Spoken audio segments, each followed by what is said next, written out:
लंकापति रावण के वध के बाद जब अयोध्यापति प्रभु श्री राम की कीर्ति दूर दूर तक फैल रही थी और वह मर्यादा पुरुषोत्तम कहलाने लगे थे, तब एक दिन महादेव शिव की इच्छा भी मर्यादा पुरुषोत्तम श्री राम से मिलने की हुई।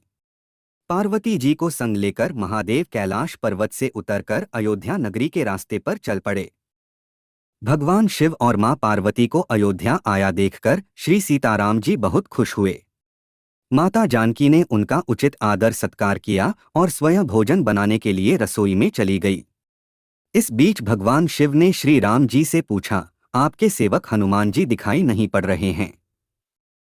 श्री राम ने बताया, वे बगीचे में हैं। शिवजी ने श्री राम जी से बगीचे में जाने की अनुमति मांगी और पार्वती जी का हाथ थामकर बगीचे में आ गए। बगीचे की खूबसूरती देखकर उनका मन मोहित हो गया। आम के एक घने वृक्ष के नीचे हनुमान जी दीन दुनिया से बेखबर गहरी नींद में सोए थे और एक लय में खर्राटों से राम नाम की ध्वनि उठ रही थी। चकित होकर शिव जी और माता पार्वती एक दूसरे की ओर देखने लगे। माता पार्वती मुस्करा उठी और वृक्ष की डालियों की ओर इशारा किया। राम नाम सुनकर पेड़ की डालियां भी झूमने लगी थी और इनके बीच से भी राम नाम उच्चारित हो रहा था। शिव जी इस राम नाम की धुन में मस्त मगन होकर खुद भी राम राम कहकर नाचने लगे।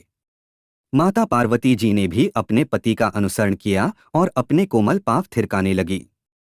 शिव जी और पार्वती जी के नृत्य से ऐसी झनकार उठी कि स्वर्गलोक के देवतागण भी आकर्षित होकर बगीचे में आ गए और राम नाम की धुन में सभी मस्त हो गए। माता जानकी भोजन तैयार करके प्रतीक्षा कर रही थी, परंतु संध्या घिरने तक भी अतिथि नहीं पधारे। तब अपने देवर लक्ष्मण जी को बगीचे में भेजा। लक्ष्मण जी तो स्वयं को श्री राम का सेवक ही मानते थे। अत बगीचे में आकर जब उन्होंने धरती पर स्वर्ग का नजारा देखा तो खुद भी राम नाम की धुन में झूम उठे। महल में माता जानकी परेशान हो रही थी कि अभी तक भोजन ग्रहण करने कोई भी क्यों नहीं आया। उन्होंने श्री राम जी से कहा, भोजन ठंडा हो रहा है, चलिए हम ही जाकर बगीचे में से सभी को ले लाएं। जब सीताराम जी बगीचे में गए तो वहां राम नाम की धूम मची हुई थी। हनुमान जी गहरी नींद में सोए हुए थे और उनके खर्राटों से अभी तक राम नाम निकल रहा था। श्री सियाराम भाव विहल हो उठे। राम जी ने हनुमान जी को नींद से जगाया और प्रेम से उनकी तरफ निहारने लगे। हनुमान जी प्रभु को आया देख शीघ्रता से उठ खड़े हुए। नृत्य का समाभंग हो गया। शिव जी खुले कंठ से हनुमान जी की राम भक्ति की सराहना करने लगे। हनुमान जी संकुचाए लेकिन मन ही मन खुश हो रहे थे। श्री सियाराम ने भोजन करने का आग्रह भगवान शिव जी से किया। सभी लोग महल में भोजन करने के लिए चल पड़े। माता जानकी भोजन परोसने लगी। हनुमान जी को भी श्री राम जी ने पंक्ति में बैठने का आदेश दिया। हनुमान जी बैठ तो गए, परंतु आदत ऐसी थी कि राम जी के भोजन करने के उपरांत ही सभी लोग भोजन करते थे। आज श्री राम के आदेश से पहले भोजन करना पड़ रहा था। माता जानकी हनुमान जी को भोजन परोसती जा रही थी, पर हनुमान का पेट ही नहीं भर रहा था।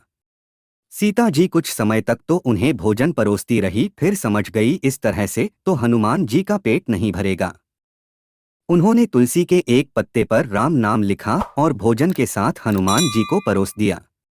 तुलसी पत्र खाते ही हनुमान जी को संतुष्टि मिली और वह भोजन खाकर उठ खड़े हुए। भगवान शिव ने प्रसन्न होकर हनुमान जी को आशीर्वाद दिया कि आपकी राम भक्ति युगों युगों तक याद की जाएगी और आप संकट मोचन कहलाएंगे।